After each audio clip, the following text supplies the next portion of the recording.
Mon père a fait un geste vers mon frère, et a déclaré, quand il réussit, c'est toute la famille qui réussit. J'ai soutenu son regard, j'ai scellé mon dernier carton, et j'ai répondu, alors, façonnez votre avenir autour de lui. Des années plus tard, ils en sont venus à regretter cette décision. Toute ma vie, je me suis senti comme un étranger au sein de ma propre famille. Et non, il ne s'agit pas de l'une de ces histoires dramatiques, où l'enfant adopté découvre la vérité sur le tard. Il s'agit du fait d'être né dans une dynamique où, quoi que je fasse, ce n'était jamais assez.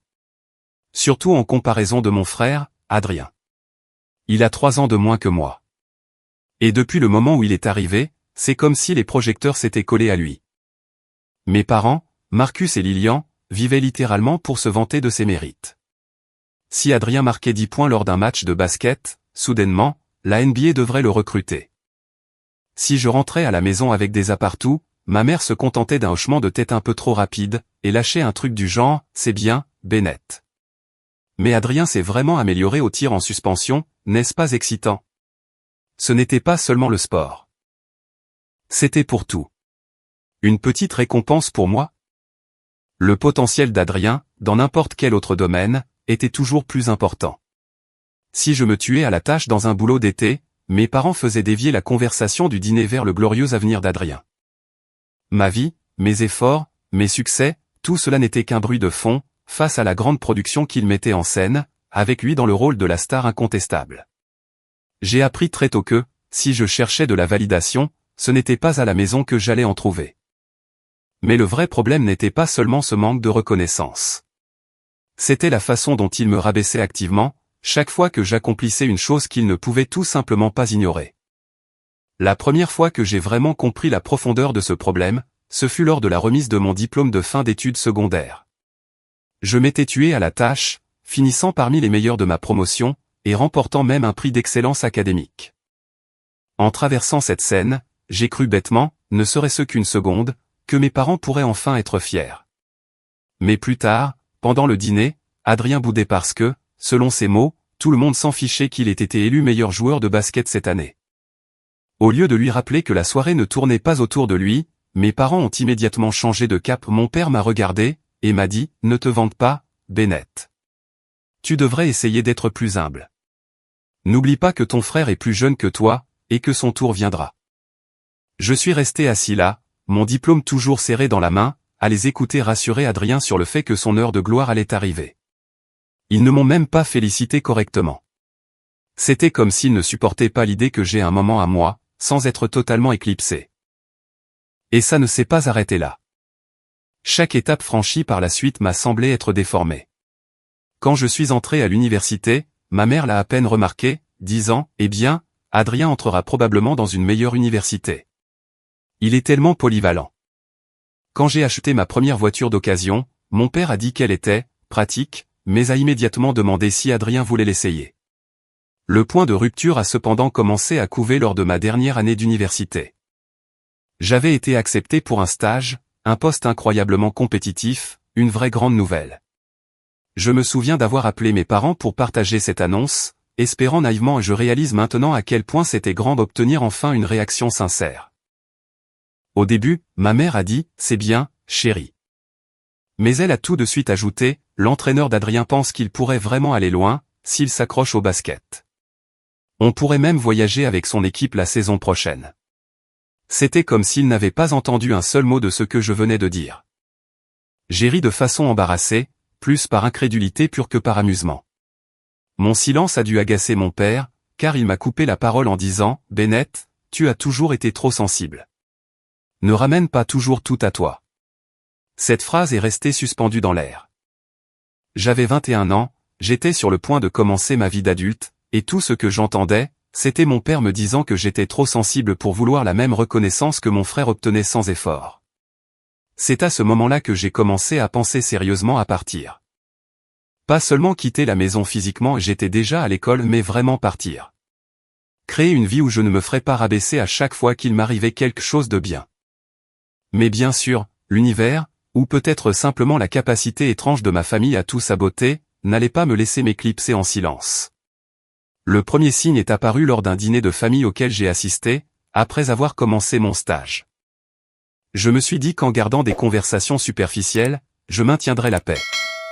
Je n'ai pas évoqué mon travail, je n'ai pas parlé des longues heures ni des projets passionnants.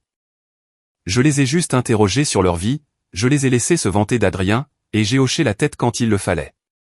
Mais à la moitié du repas, ma tante Muriel, qui a toujours aimé remuer le couteau dans la plaie, m'a demandé directement, « Alors, Bennett, comment se passe ce stage ? C'est une belle opportunité, non ?» J'ai ouvert la bouche pour répondre, et avant que je puisse prononcer plus de 2 mots, ma mère est intervenue. « Oh, ce n'est rien comparé à la saison d'Adrien. Vous auriez dû voir la foule l'acclamer la semaine dernière. » Tout le monde à table s'est tourné vers Adrien, qui s'imprégnait de l'attention comme s'il était né pour ça. Je suis resté assis là, ma fourchette à la main, les mots que je voulais dire me brûlant la gorge. Ma tante m'a jeté un regard compatissant, mais même elle n'a pas insisté.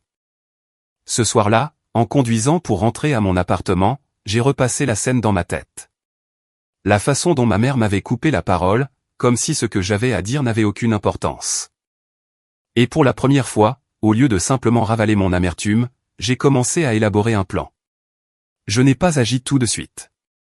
Pendant un moment, j'ai juste suivi le mouvement, me réveiller, aller en stage, m'effondrer dans mon lit. En apparence, j'avais l'air de n'importe quel jeune de 21 ans, essayant de suivre le rythme. Mais au fond, j'observais les schémas de comportement de mes parents de plus près, presque comme un chercheur étudiant un sujet. Chaque appel, chaque réunion de famille, chaque remarque désobligeante. J'ai remarqué des choses que j'avais balayées d'un revers de main auparavant. Le favoritisme n'était pas seulement évident, il était délibéré. À chaque fois que ma mère m'appelait, la conversation commençait toujours par « Tu as entendu ce qu'Adrien a fait cette semaine ?» Et si j'osais essayer de répondre avec mes propres nouvelles, elle trouvait un moyen de rediriger le sujet sur lui. Une fois, je lui ai parlé d'une présentation que j'avais dirigée, une chose pour laquelle mon superviseur m'avait même félicité devant tout le monde. Je n'avais même pas fini de la décrire qu'elle m'a coupé, c'est bien, Bennett. Mais l'entraîneur d'Adrien dit que c'est un leader naturel sur le terrain. N'est-ce pas merveilleux? Je me souviens d'être resté assis sur mon lit ce soir-là, fixant mon téléphone après qu'elle a raccroché, et réalisant qu'elle ne m'avait pas demandé une seule fois comment j'allais. Pas une seule fois. Mon père n'était guère mieux. Il adorait faire la morale. Chaque appel se terminait par une version de « Tu devrais vraiment prendre exemple sur ton frère. Il a du charme, Bennett. Les gens l'aiment bien. Toi, tu es intelligent, mais tu devrais travailler là-dessus. » Ces mots piquaient, mais ils nourrissaient aussi quelque chose en moi. Lentement, l'amertume que je ravalais depuis des années a commencé à se durcir, pour se transformer en détermination. S'il refusait de me voir, je ferais en sorte que le reste du monde me voie. Et quand cela arriverait, je ne les laisserais en prendre aucune part. J'ai commencé à fixer des limites. Des petites choses, au début. Quand mes parents m'ont demandé de rentrer à la maison pour le week-end, parce qu'Adrien avait un autre match important, j'ai dit non, prétextant que j'étais trop occupé par le travail. La déception dans la voix de ma mère était évidente. Mais ce qui m'a frappé, c'est ce qu'elle a dit ensuite, « Eh bien, tu regretteras de l'avoir manqué. » Ce sont des moments importants. Des moments importants. Elle n'avait jamais dit ça pour ma remise de diplôme, mon prix, ou mon stage. Seulement pour les matchs d'Adrien. C'est à ce moment-là que j'ai commencé à tenir un journal. Pas pour mes émotions, mais pour les faits, les dates, les conversations, les petites piques qui s'accumulaient. Cela semble obsessionnel, mais l'écrire m'a permis de voir la situation dans son ensemble. Ce n'était pas dans ma tête. Ce n'était pas moi qui étais trop sensible. C'était un schéma clair de rejet, et j'avais fini de les laisser réécrire l'histoire. Le véritable tournant a eu lieu cet été-là, après mon stage, juste avant ma dernière année d'université. On m'a proposé un poste à temps partiel dans la même entreprise, un vrai salaire, une vraie expérience. Je voulais fêter ça. Mon colocataire, Caleb, a suggéré de sortir avec des amis. Mais cette même semaine, mes parents ont appelé. La voix de mon père était inhabituellement enthousiaste. « Bennett, nous organisons un grand dîner samedi. L'équipe d'Adrien a atteint les finales régionales. Tu dois être là. La famille passe avant tout. » Je me souviens d'avoir marqué une pause, le téléphone pressé contre mon oreille, l'email d'acceptation de mon poste toujours ouvert sur l'écran de mon ordinateur. Il ne m'avait pas posé de questions sur mon travail. Il ne m'avait pas félicité. Il ne m'avait même pas laissé l'occasion d'en parler. Il exigeait simplement que je rentre à la maison, pour applaudir Adrien. Quelque chose s'est brisé en moi. Je n'ai pas discuté. Je n'ai pas donné d'explication. J'ai juste dit, je ne pourrai pas venir, et j'ai raccroché. Les retombées ont été immédiates. Ma mère a rappelé quelques minutes plus tard, la voix acerbe. Bennett, c'est égoïste. Sais-tu à quel point ton frère t'admire? Il a besoin de ton soutien. J'ai failli rire face à cette absurdité totale. Adrien ne m'avait jamais admiré. Au contraire, il aimait trop être le centre de l'attention, pour même remarquer si j'étais là. Mais ma mère ne posait pas de questions. Elle cherchait à me culpabiliser. Et quand je n'ai pas cédé, elle raccrochait froidement, me disant de ne pas me donner la peine de venir, si je ne pouvais pas donner la priorité à la famille. C'était fait. C'est à ce moment-là que j'ai pris ma décision. J'en avais fini d'attendre leur approbation. J'en avais fini de me contorsionner, pour devenir quelqu'un qui vivait dans l'ombre d'Adrien. J'ai commencé à économiser agressivement. Chaque chèque de paie, chaque petit travail en freelance que je pouvais obtenir à côté, je les versais sur un compte dont ils ignoraient l'existence. J'ai réduit mes dépenses inutiles. Caleb plaisantait en disant que je vivais comme un ermite, mais je m'en fichais. Je ne me préparais pas seulement à partir physiquement. Je me préparais à disparaître totalement de leurs attentes. Le rassemblement familial suivant fut le test ultime, Thanksgiving. J'ai pris la route, répétant dans ma tête la manière dont je gérerais les choses différemment. Mon plan était simple, rester calme, rester silencieux, et observer. Je ne voulais pas déclencher de dispute, mais je n'allais pas non plus jouer leur jeu. Le dîner a commencé comme d'habitude. Ma mère s'activant dans la cuisine, mon père découpant la dinde comme s'il était la star d'une publicité, et Adrien prélassé en bout de table, comme s'il était l'invité d'honneur au lieu d'un simple membre de la famille. En quelques minutes, l'attention s'est portée sur le dernier exploit d'Adrien, un article paru dans les informations locales sur son équipe. Ma tante Muriel a sorti son téléphone pour le montrer à tout le monde, s'extasiant sur sa fierté. Mes parents rayonnaient, hochant la tête comme s'ils avaient engendré une célébrité. Puis, ma mère m'a jeté un coup d'œil, et a demandé, presque comme une réflexion après coup, « Alors, Bennett, que fais-tu en ce moment ?» Ce n'était pas de la curiosité, c'était une obligation. La façon dont elle l'a dit montrait clairement qu'elle ne faisait que cocher une case. Je pouvais sentir les regards autour de la table qui attendaient. Pour une fois, je n'ai pas minimisé la chose. J'ai répondu d'un ton égal, « Je travaille à temps partiel dans un cabinet en ville. » Ils ont laissé entendre que ça pourrait se transformer en une offre à temps plein, après l'obtention de mon diplôme. Silence. Quelques hochements de tête polis. Et puis, de façon prévisible, mon père s'est tourné vers Adrien et a dit, « C'est bien. » Mais Adrien a vraiment le vent en poupe en ce moment. S'il joue bien ses cartes, il pourrait passer pro. La conversation est revenue directement sur Adrien, comme si je n'avais même pas parlé. J'ai repris ma nourriture, les mains crispées sous la table. Mais cette fois-ci, au lieu de me sentir invisible, je me suis senti résolu. Laissez-les m'ignorer. Laissez-les se moquer de mes accomplissements par omission. Je ne restais pas ici pour être leur public. Ce qu'aucun d'entre eux ne savait, c'est que j'avais déjà signé un bail pour un petit appartement plus proche de la ville. Je ne l'avais dit à personne, ni à mes parents, ni même à Adrien. Je déménageais dans une semaine, et je n'avais pas l'intention de leur donner ma nouvelle adresse. Ce Thanksgiving fut la dernière fois que je me suis assis à cette table, en tant que leur fils bien obéissant. Mais bien sûr, rien n'était jamais simple dans ma famille. Car juste au moment où je pensais pouvoir m'éclipser discrètement, mon frère a fait en sorte que ce ne soit pas possible. Tout a commencé par un texto d'Adrien, la nuit précédant mon déménagement. Juste 5 mots qui m'ont noué l'estomac, « J'ai entendu dire que tu nous quittais. » J'ai fixé ce message pendant un long, très long moment. Les mots étaient simples, mais ils portaient tellement de poids. Adrien savait. D'une manière ou d'une autre, la seule chose que j'avais gardée totalement pour moi, était parvenue jusqu'à lui. Ma poitrine s'est serrée alors que je faisais défiler mes messages récents, me demandant si j'avais fait un faux pas, et l'avais dit à quelqu'un sans m'en rendre compte. Mais non, la seule personne qui connaissait toute la vérité était Caleb, mon colocataire.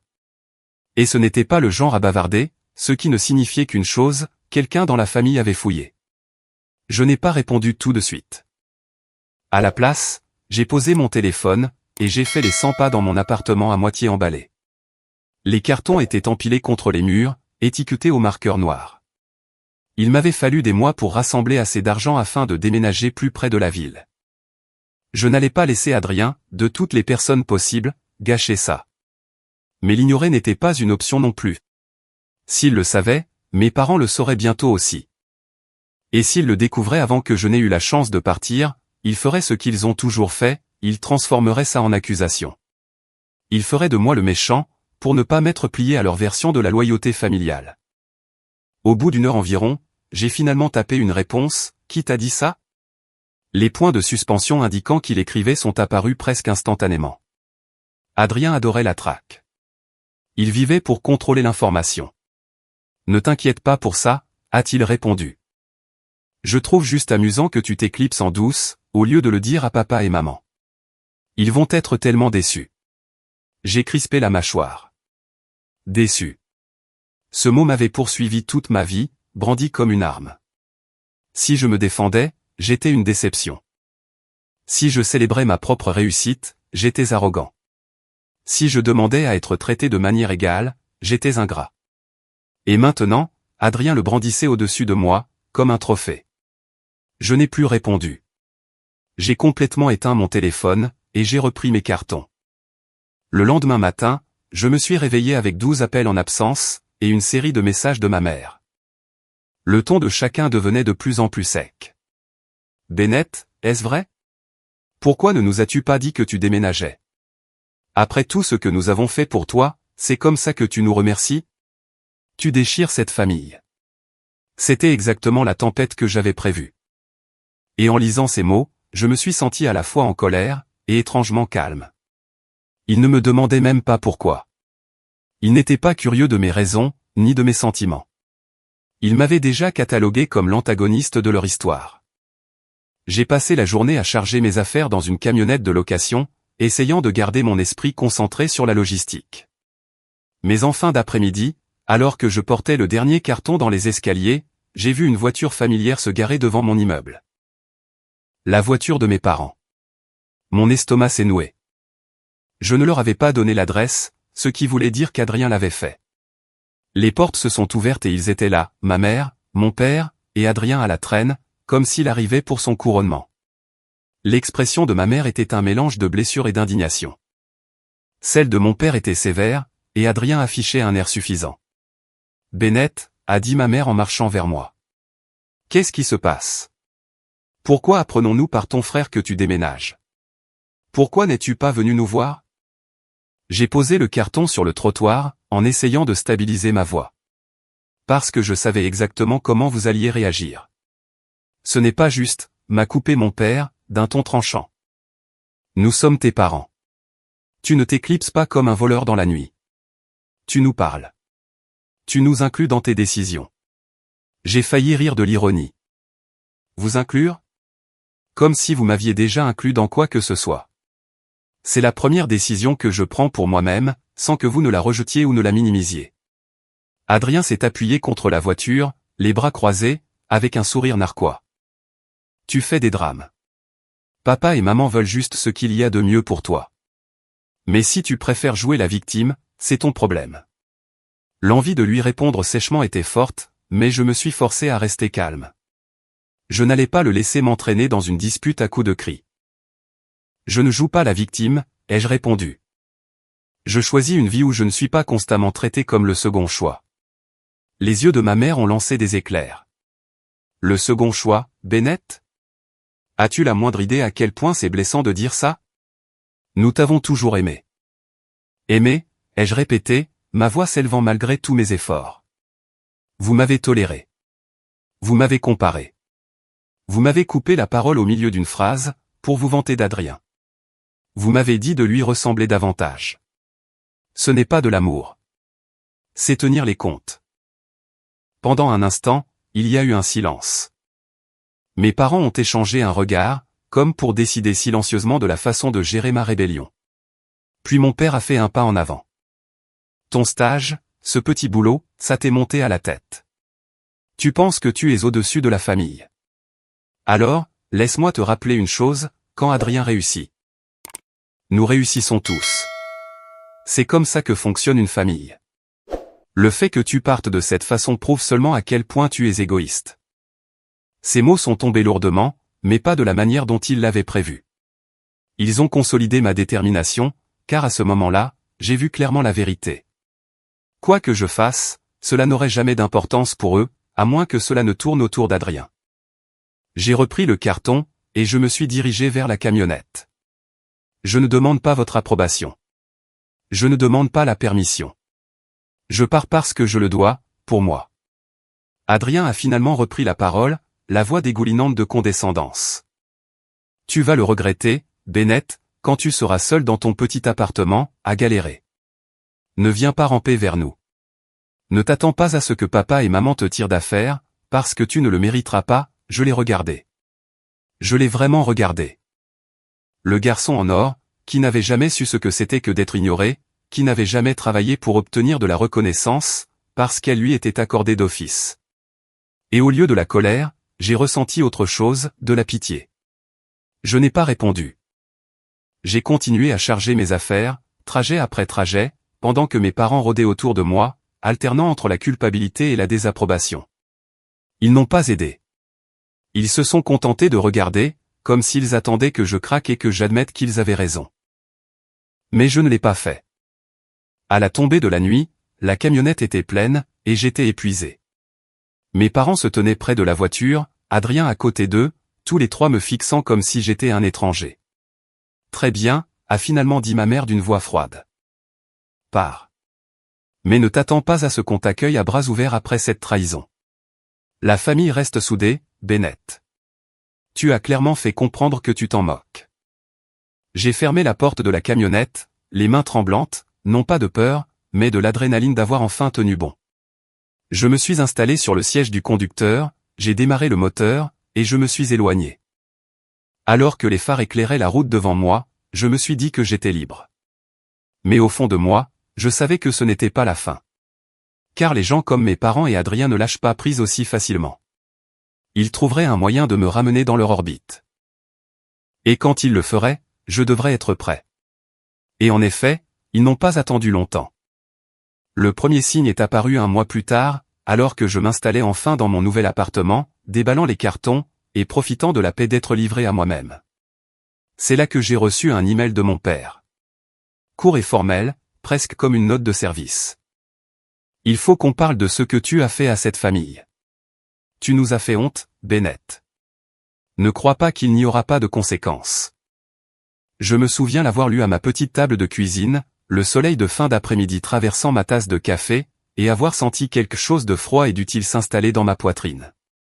Ils essayaient de me faire peur. Très bien. Je n'étais plus l'enfant qui pliait face à ce genre d'intimidation. Ce qui a suivi au cours des semaines suivantes, fut une escalade familiale classique, prévisible, mesquine, et révélatrice d'une manière qu'ils n'avaient pas prévue. Mes parents ont commencé à passer des appels passifs-agressifs aux personnes avec qui je travaillais.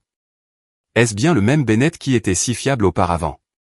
Mon superviseur m'a appelé pour me dire, quelqu'un a appelé pour s'enquérir de ton tempérament. Il essayait de rester neutre, mais je lui ai tendu mon téléphone, et la pile de mails que j'avais conservés.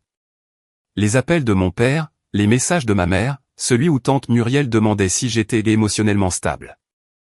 J'avais appris très tôt que la documentation était le seul langage que ces gens respectaient. Les ressources humaines du cabinet n'ont pas trouvé ça drôle. Ils ont poliment sommé l'interlocuteur d'arrêter. Ils m'ont aussi, à leur décharge, traité en professionnel. J'ai eu une réunion avec eux, j'ai expliqué l'histoire brièvement, sans drame, et je leur ai montré le travail que je fournissais. C'était un échange d'adultes, calme, moi prouvant ma valeur, eux m'offrant leur protection. Rien que ça, c'était une forme de vengeance, d'un genre que je n'avais jamais apprécié auparavant. Pas de cris, mais la preuve que je n'étais pas une erreur à corriger. Pendant ce temps, la campagne sociale lancée par mes parents a pris une autre tournure. Ma mère a commencé à raconter à nos voisins et au groupe de l'église, que Bennett avait quitté la famille et qu'il était difficile de le raisonner. C'était mesquin, mais cela montrait à quel point ils étaient investis dans l'idée qu'ils étaient les victimes. Adrien, de son côté, a commencé à se pointer par hasard dans le complexe de mon appartement. À chaque fois que j'invitais des amis, il rôdait, posant des questions bruyantes sur mon travail. Son but était à la fois de m'intimider, et d'essayer de trouver n'importe quoi qu'il pourrait utiliser comme munition.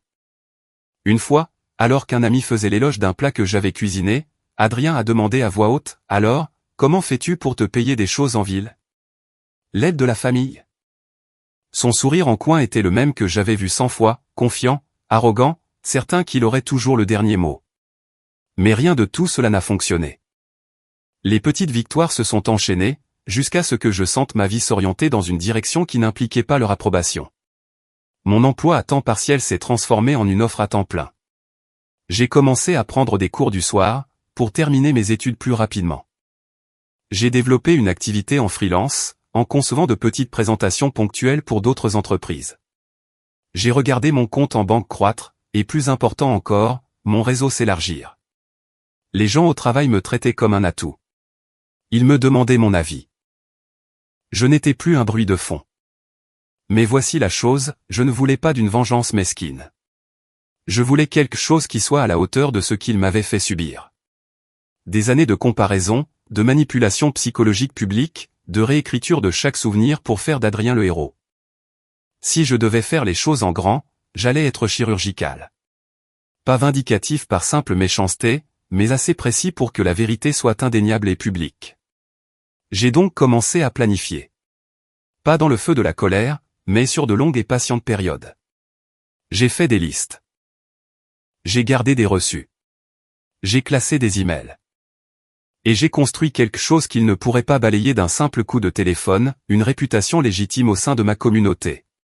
Mon plan comportait plusieurs étapes, organisées comme les mouvements prudents sur un échiquier. Premièrement, j'ai cultivé des alliés qui n'étaient pas de ma famille.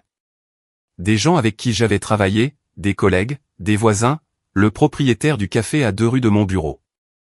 Des gens qui m'avaient vu sous mon meilleur jour, et qui pourraient en témoigner sans se soucier de mon histoire familiale. J'ai passé du temps avec eux. Pas par calcul, mais parce que je les appréciais sincèrement. Le bénéfice collatéral, c'est que ces relations sont devenues la preuve durable, que j'étais quelqu'un que les gens choisissaient de côtoyer. Deuxièmement, je me suis assuré que chaque distinction professionnelle que je remportais était traçable et documentée. J'ai demandé des retours écrits de la part des clients. J'ai conservé des copies des présentations que j'avais créées, et des mentions dans la presse. Quand mon entreprise m'a nominé pour un prix régional des jeunes professionnels, je l'ai traité comme une armure. J'ai classé les emails de nomination dans un dossier étiqueté pour la famille.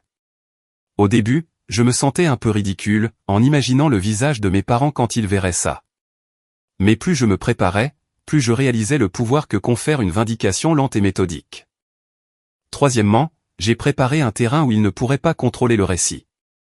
J'ai organisé avec un centre communautaire local l'accueil d'un petit événement de réseautage, pour les jeunes professionnels. J'y ai invité une poignée de personnes qui comptaient pour moi, des collègues, des amis, le propriétaire du café, et une femme de l'association de quartier, qui m'avait discrètement soutenu quand ma mère avait essayé de répandre des mensonges sur moi. J'ai appelé ça un vitrine communautaire, et j'en ai peaufiné les détails avec un soin discret, les autorisations, un budget modeste financé sur mes économies, un programme imprimé, et un projecteur pour pouvoir montrer une courte présentation sur les projets sur lesquels j'avais travaillé. Il restait une dernière partie. C'est là que la vengeance devient terre à terre, mais j'espère qu'elle est méritée. J'ai invité ma famille. Je ne les ai pas invités par gratitude, ou parce que je voulais leurs félicitations. Je les ai invités, parce que je voulais que la vérité soit claire et publique, et non chuchotée dans les sous-sols de l'église et sur les porches du voisinage. Je voulais qu'ils aient à s'asseoir dans une pièce remplie de gens qui avaient vu mon travail et l'avaient reconnu, et qu'ils soient confrontés à la gêne de leur propre récit. Je voulais qu'ils ressentent, pour la première fois, ce que cela fait d'être ignoré. Quand je leur ai annoncé, la réaction a été celle que j'attendais, de la confusion, puis de l'indignation.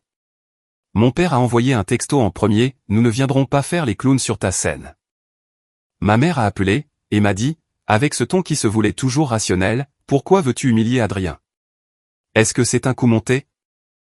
Je lui ai répondu doucement, « Vous pouvez venir voir ce que je fais. Si ça ne vous plaît pas, vous pouvez partir, mais n'essayez pas de me dire que je fais un drame, juste pour vivre ma vie. » Elle a fait une pause, ce qui en disait long. Nous allons y réfléchir, a-t-elle fini par dire. Adrien s'est moqué dans un message suivant, ça va être gênant. Ne t'attends pas à ce qu'on applaudisse pour tes collègues. J'ai ri en privé. Ils faisaient encore leur choix pour eux, pas pour moi. La semaine de l'événement, j'ai agi comme quelqu'un qui prépare un coup d'état silencieux. J'ai imprimé les biographies des présentateurs, et j'ai répété mon court discours jusqu'à pouvoir le réciter sans hésiter. Caleb m'a aidé à accrocher des guirlandes lumineuses, et à disposer des chaises. Mes voisins ont apporté des tables pliantes supplémentaires. J'ai préparé un diaporama de 5 minutes, qui, avec goût, faisait la chronique de mon travail.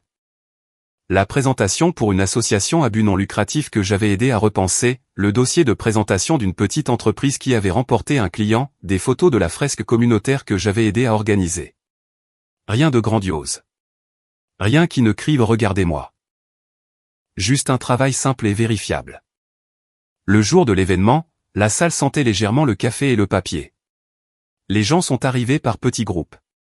Des collègues discutaient dans un coin d'un projet à venir. Le propriétaire du café distribuait des petites pâtisseries qu'il avait préparées le matin même. J'étais calme, mes mains étaient fermes. La pièce était remplie de personnes qui, pour une fois, ne me jugeaient pas à travers le prisme du mythe familial. Ils me voyaient comme Bennett, et non comme le fils de Marcus et Lilian. C'est alors que mes parents sont entrés. Ils ne sont pas arrivés ensemble. Ma mère est arrivée la première, froide et précise. Son expression était un cas d'école d'émotion à peine voilée. Mon père a suivi quelques minutes plus tard. Adrien est arrivé le dernier, tout en aisance et en posture, comme s'il entrait dans l'arène un jour de match.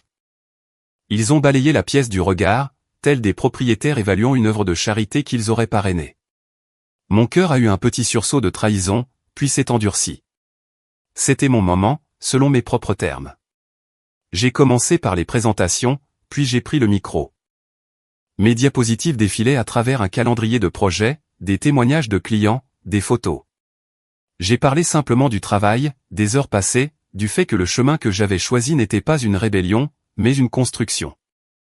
Je n'ai jamais utilisé les mots vengeance ou punition. Ce n'était pas le but. Le but était de me montrer tel que je suis, et de laisser les faits parler d'eux-mêmes. À mi-parcours, alors que je passais à la diapositive suivante, j'ai senti la main de ma mère se serrer en poing dans son sac à main, et la mâchoire de mon père se figer comme les gonds d'un portail. Adrien s'est penché en avant, les yeux brillants, comme il le fait quand il sent la présence d'un public. J'ai cliqué sur la télécommande, les lumières se sont légèrement tamisées. Le projecteur a ronronné, puis, juste au moment où la diapositive suivante est apparue, une photographie d'un événement communautaire où j'avais coordonné des bénévoles, le téléphone de mon père a commencé à vibrer bruyamment sur la table devant eux. Il a tâtonné pour le prendre, le visage rouge.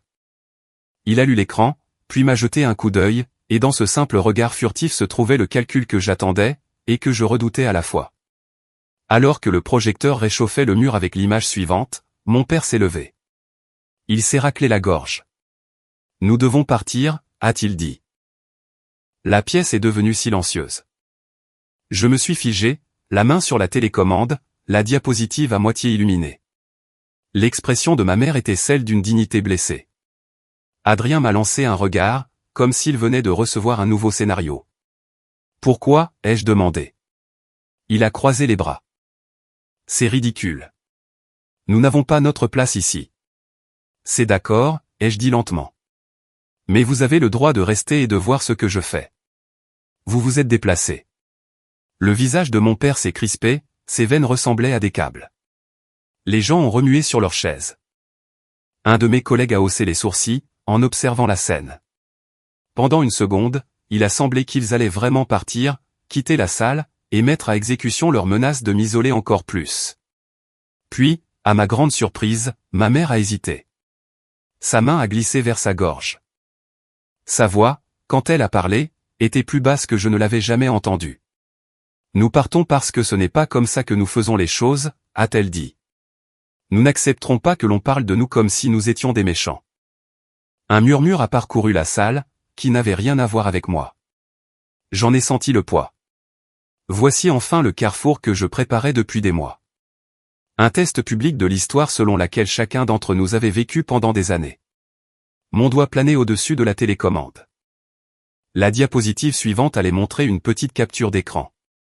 Un message texte d'Adrien, celui où il m'avait écrit « J'ai entendu dire que tu nous quittais ». Je l'avais gardé pour une raison. J'avais répété exactement ce que je dirais ensuite. Pas une dénonciation, mais l'énumération calme d'années de petits effacements.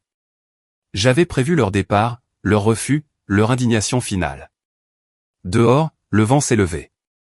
À l'intérieur, quelqu'un a toussé. Mes parents se tenaient au bord des chaises, la lumière du couloir peignant des auréoles autour d'eux. Adrien a esquissé un dernier sourire insolent, et s'est dirigé vers la porte. Je n'ai pas bougé. Le projecteur bourdonnait. La pièce attendait. Et puis, ma mère a fait une chose à laquelle aucun de nous ne s'attendait. Elle s'est retournée, le visage d'une étrangère, et m'a regardé directement. « Si tu veux nous humilier en public, » a-t-elle dit, et pendant une fraction de seconde, sa voix était fragile, sur le point de se briser. « Vas-y, mais n'oublie pas que les gens te regardent. N'oublie pas les dégâts que tu causes. » Elle se trompait sur mes motivations. Mais elle avait raison sur un point, la salle regardait. J'ai cliqué sur la télécommande. La diapositive a changé. L'image est apparue, agrandie et inévitable sur le mur. C'était le fil de message, mes mots, ces mots, étalés de façon simple, petite et humaine. À ce moment précis, les doubles portes au fond de la salle se sont ouvertes. Ma tante Muriel, qui avait été le haut-parleur le plus fiable de mes parents, est entrée avec une expression qui disait qu'elle était venue soit pour gronder, soit pour soutenir, selon le scénario que l'instant lui offrirait. Derrière elle, deux visages auxquels je ne m'attendais pas sont apparus, des voisins qui avaient percé à jour les mensonges de ma mère, et la femme de l'association de quartier, qui m'avait aidé pour la fresque l'année précédente.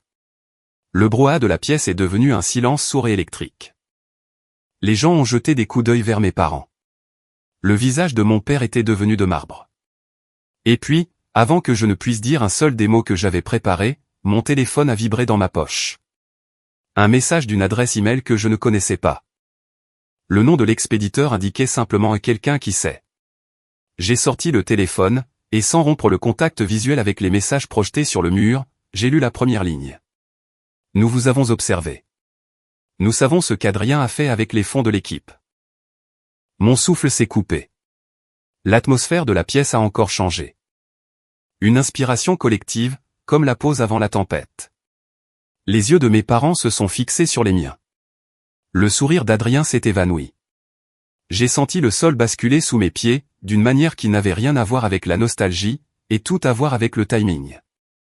C'était l'ouverture que je n'avais pas complètement prévue, mais que j'avais espérée, de manière floue. La soirée, qui avait commencé comme une vitrine professionnelle et tranquille, était devenue tout autre chose. J'ai gardé le téléphone dans ma main. Le projecteur bourdonnait, la diapositive brillait. La pièce attendait celui ou celle qui serait assez courageux pour parler ensuite, et c'est là que j'ai laissé les choses. Regardant les visages dans la foule, regardant les certitudes soigneusement construites de ma famille commencer à se fissurer. Non pas parce que je voulais les ruiner, mais parce que je voulais que la vérité soit vue, pour une fois. L'étape suivante, ce que je révélerais, jusqu'où j'irais, si je publierais le reste de ces messages, ou si je les remettrais à quelqu'un capable de tenir ma famille responsable, était un poids que je portais depuis des mois. Quelqu'un au fond de la pièce s'est raclé la gorge. La main de ma mère tremblait sur la lanière de son sac à main. Les yeux d'Adrien passaient nerveusement du téléphone, à ma main, et à l'encadrement de la porte. Après ce dîner désastreux où ma mère m'avait coupé la parole, ma décision s'est endurcie. Je n'allais pas seulement prendre mes distances. J'allais m'épanouir, loin d'eux. Et le moment venu, ils verraient enfin ce qu'ils avaient rejeté. Mon stage s'est transformé en un poste à temps plein. Et je m'y suis investi à fond. Je restais tard, je posais des questions, j'acceptais les projets dont personne d'autre ne voulait. En moins de 2 ans, j'avais gravi les échelons plus vite que quiconque ne l'aurait imaginé. Mes collègues me respectaient. Mes superviseurs me faisaient confiance. Et finalement, j'ai lancé une entreprise avec 2 mentors qui croyaient en moi. C'était petit au début, mais avec de la concentration et de la persévérance, elle s'est développée. À l'âge de 27 ans, j'avais une entreprise florissante, et ma propre maison. Pendant ce temps, la carrière prometteuse d'Adrien a fait long feu. Il a fait quelques saisons de basket correctes, mais il n'était pas aussi dévoué qu'il le prétendait. Il séchait les entraînements, entrait dans de petits conflits avec ses coéquipiers, et quand son entraîneur l'a finalement mis sur le banc de touche, son esprit a semblé se briser. J'en entendais des bribes par la famille élargie. Mes parents ne l'ont jamais admis directement, mais Adrien partait à la dérive. Il passait d'un travail à un autre, sans jamais y rester longtemps. Et mes parents? Ils ont redoublé d'efforts. Ils lui ont jeté de l'argent, lui ont trouvé des excuses, et l'ont décrit comme ayant juste besoin de temps. Je suis resté silencieux, les laissant s'accrocher à cette illusion, pendant que je construisais la vie dont il m'avait toujours dit que je n'étais pas capable. L'heure des comptes a sonné, lorsque mon entreprise a été invitée à sponsoriser un grand événement communautaire. C'était dans ma ville natale, le même endroit où ma famille vivait toujours. Mon nom figurait sur le programme, en tant que l'un des principaux orateurs. Je savais qu'il le verrait. Une part de moi s'attendait à ce qu'il l'ignore, à ce qu'il fasse comme si ça n'avait pas d'importance. Mais au lieu de cela, ils sont venus. Quand je les ai repérés dans le public, ma mère, mon père, Adrien, et même tante Muriel, j'ai senti cette tension familière dans ma poitrine. Mais je l'ai repoussé, et j'ai prononcé mon discours. J'ai parlé de résilience, du fait de tracer sa propre voie, et du refus de laisser quiconque définir notre valeur. Les applaudissements ont été bouleversants, et quand je suis descendu de scène, j'ai aperçu le visage de mes parents. Des sourires étranges. Adrien qui avait l'air irrité. Ma tante qui m'observait en plissant les yeux. Plus tard, lors de la réception, ils m'ont coincé. Bennett, a commencé ma mère, d'une voix trop mielleuse. C'était impressionnant. Nous n'avions aucune idée que tu réussissais si bien. J'ai hoché la tête. Je me disais que vous n'étiez pas intéressé. À chaque fois que j'essayais de le partager avant, vous changiez de sujet. Mon père s'est raclé la gorge. Allons, ne sois pas rancunier. Nous sommes une famille. Tu aurais dû nous en dire plus. Nous aurions pu te soutenir. Ce mot, soutenir. Il m'a presque fait rire. Il ne m'avait jamais soutenu, pas une seule fois. Et maintenant, debout dans une pièce où les autres m'admiraient, il voulait réécrire l'histoire. Adrien m'a coupé la parole, la voix tranchante. Et alors? Tu te crois meilleur que nous maintenant, juste parce que tu as un peu d'argent, et des gens qui t'applaudissent? Je l'ai regardé calmement. Je ne me crois meilleur que personne. J'ai juste arrêté d'attendre une approbation que je n'allais jamais obtenir. Le silence qui a suivi était lourd. Mes parents ont échangé des regards, et ma mère a fini par marmonner, « Tu as changé, Bennett. » Non, ai-je répondu, sans rien retenir cette fois-ci. Je suis enfin devenu celui que j'étais censé être, sans que vous ne me tiriez vers le bas. À partir de ce jour, j'ai coupé presque tous les contacts. Je ne les ai pas bloqués purement et simplement, mais j'ai arrêté de répondre aux appels, j'ai arrêté de venir pour les fêtes, j'ai arrêté de leur donner de mes nouvelles. Je les ai laissés vivre avec les conséquences de leur favoritisme. Au cours des années qui ont suivi, l'image de la famille parfaite à laquelle ils s'accrochaient s'est fissurée. Les échecs d'Adrien sont devenus plus difficiles à cacher. Il a emprunté de l'argent à des proches, et ne l'a jamais remboursé. Mes parents sont devenus aigris, continuant de lui trouver des excuses, mais tout le monde autour d'eux voyait la vérité. Leur piédestal s'était effondré, et ils se sont retrouvés à s'accrocher à un fils qui refusait de grandir. Pendant ce temps, ma vie n'a fait que s'élargir. Mon entreprise a prospéré. J'ai construit des amitiés qui ressemblent à une vraie famille. Et j'ai fini par acheter une maison plus grande, le genre dont je rêvais quand j'étais enfant, couché éveillé dans une maison où je me sentais toujours comme la pièce en trop. La dernière fois que j'ai vu mes parents, c'était lors d'une collecte de fonds communautaires, il y a 3 ans.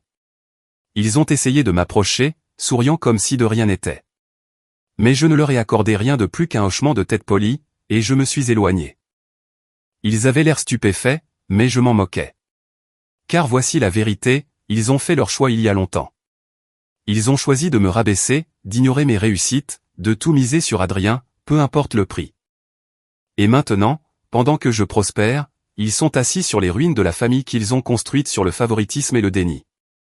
Je ne ressens aucune pitié pour eux. Je ne leur pardonne pas. Ils m'ont montré exactement quelle place j'occupais à leurs yeux, et je les ai crus. La seule différence aujourd'hui, c'est que je n'ai plus besoin d'eux pour voir ma propre valeur.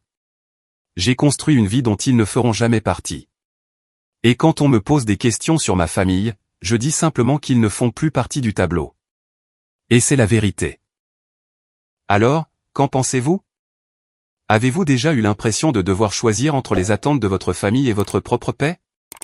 Ou d'avoir dû construire votre propre chemin malgré un rejet constant? J'aimerais vraiment connaître vos histoires et vos pensées à ce sujet. Faites-le moi savoir dans les commentaires ci-dessous.